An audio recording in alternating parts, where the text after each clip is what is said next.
How's it going, everyone? Today I wanted to share with you a valuable piece of advice that I've learned when it comes to the success of your indie game. That is, a decision that every developer must make at the beginning of the development of their project.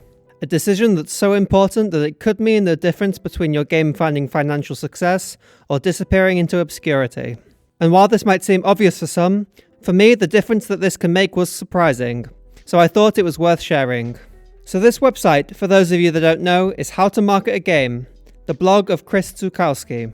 This is a really great resource for indie developers marketing their game without the force of a publisher or a large budget, with all kinds of advice on what types of marketing are effective for small developers like us. But I wanted to show you this particular article, titled What Genres Are Popular on Steam in 2022, and in particular a few graphs from this article which really demonstrate how important this is. So first of all, we have this graph which charts a bunch of different genres on Steam, with the numbers of games released in that genre between 2019 and 2022, as well as the median earnings for all of the games in that genre. And the first thing that's clear here is that there are certain types of genres that perform much better financially on Steam compared to others. As you can see here, the highest earning genre as of 2022 is roguelike deck builders, followed by 4X games, simulation/management games, city builders, and then it slowly drops off from there. What's also interesting to note, however, is the number of games that are also coming out in these genres. In particular, we can see that there are very small numbers of games in these genres coming out on Steam, some of the least of any genres listed here. So what does that tell us? Well, it tells us that there's a lot of demand for games in these genres.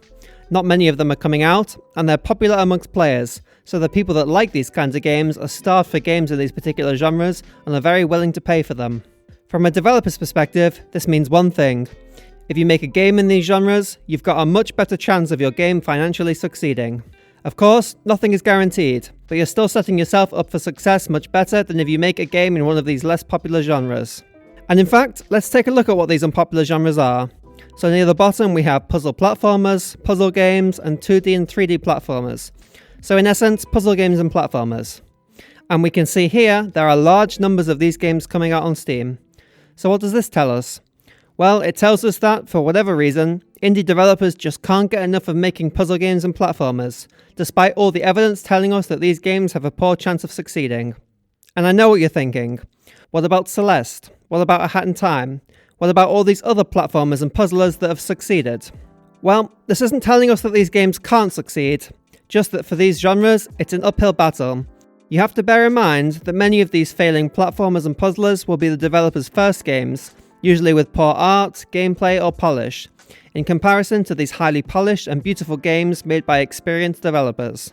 And in fact, this article has another great chart that encapsulates these successful games in by and large unsuccessful genres. So here we can see the earnings of these games by genre, but this time broken up into top 1%, top quartile, median, and then bottom quartile. And here we can see exactly what we were talking about with these unpopular genres. For 2D and 3D platformers, for example, the bars are very tall, and so we can see that the medium and bottom quartiles are very low. However, these genres also have a very high top 1%. So in these genres, the vast majority of games will underperform, with a very small number of games taking all of the success. In contrast, let's look at the roguelike deck builders. This bar is much stouter, which means there is a much smaller range between the top and bottom performers.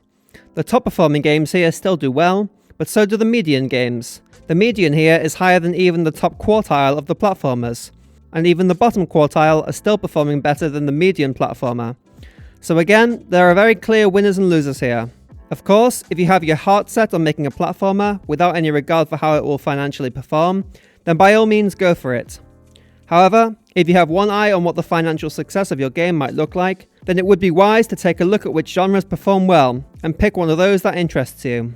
In my opinion, making a game is 1 part what you want and 2 parts what your audience wants. As Chris puts it, alongside your art style, the genre you choose for your game is the single most important decision that will determine the financial success. So choose wisely.